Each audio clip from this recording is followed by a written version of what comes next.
بھائی اور بہنوں، آپ کے پٹھے اور آپ کی ہڈیاں درد کیوں کرتی ہیں؟ کیونکہ میرے محترم بھائی اور بہنوں، پھل اور سبزیاں ہمیں 70% اس باڈی کو ضرورت تھی، آپ نے وہ لیا ہی نہیں۔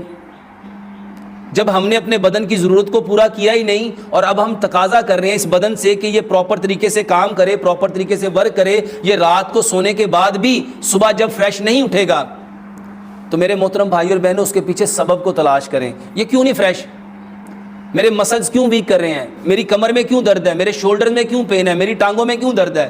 آپ کے مسلز کو، آپ کے پٹھوں کو انرجی چاہیے، اور یہ انرجی پھلوں اور سبزیوں سے حاصل کیجیے۔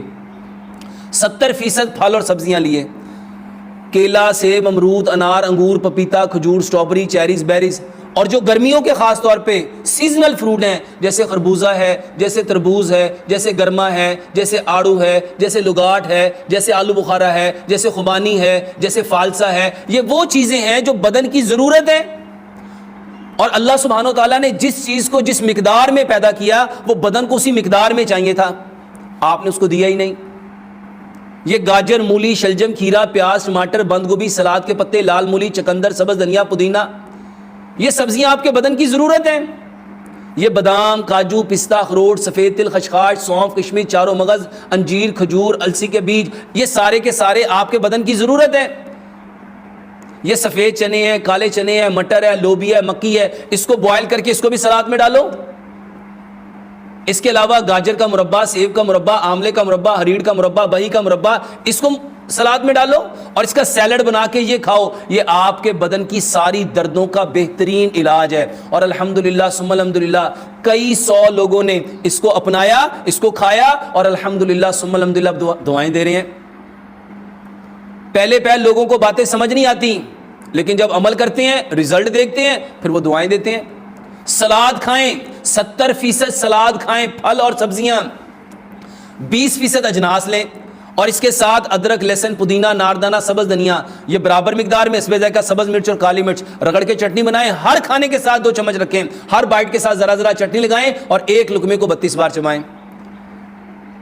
آپ اگر چاہتے ہیں آپ کے بدن میں تھکاوٹ کا احساس نہ ہو، صبح جب آپ اٹھیں فریش اٹھیں، تو رات کا کھانا مغرب سے گھنٹہ پہلے کھائیں۔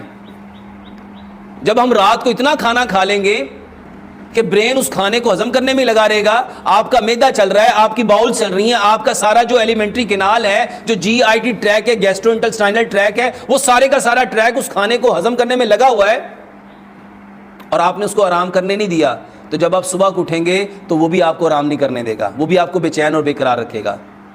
صبح کا کھانا 60%، دوپہر کا کھانا 30%، اور رات کا کھانا 10%۔ دن بنایا ہے کام کے لیے، رات بنائی ہے آرام کے لیے۔ صبح ہم فریش کیوں نہیں ہوتے؟ ہم رات کو 12 بجے سوتے ہیں۔ عشاء پڑھ کے نبی صلی اللہ علیہ وسلم کلام نہیں کرتے تھے، سو جاتے تھے۔ عشاء پڑھ کے سو جائیے اور دیکھیں صبح آپ کیسے فریش ہو کے اٹھیں گے۔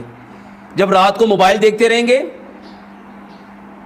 گیمز کھیلتے رہیں گے، سنیپ چیٹ چلتی رہے گی، ٹک ٹاک چلتا رہے گا، یوٹیوب چلتا رہے گا، تو کبھی بھی صبح کو فریش نہیں اٹھیں گے۔ رات بھرپور نیند لیجئے، عشاء پڑھیے اور سو جائیے، اور صبح کو آپ جب اٹھیں گے تازہ دم ہوں گے، حشاش بشاش ہوں گے، آنکھیں فریش ہوں گی، بدن فریش ہوگا۔ اور اگر آپ یہ نہیں کریں گے میرے محترم بھائی اور بہنوں، جتنے مرضی فوڈ سپلیمنٹ لیتے رہو، جتنے مرضی ملٹی وٹامنز لیتے رہو، جتنے مرضی انرجی ٹانکس لیتے رہو، آپ کبھی بھی صحت مند نہیں ہو سکتے۔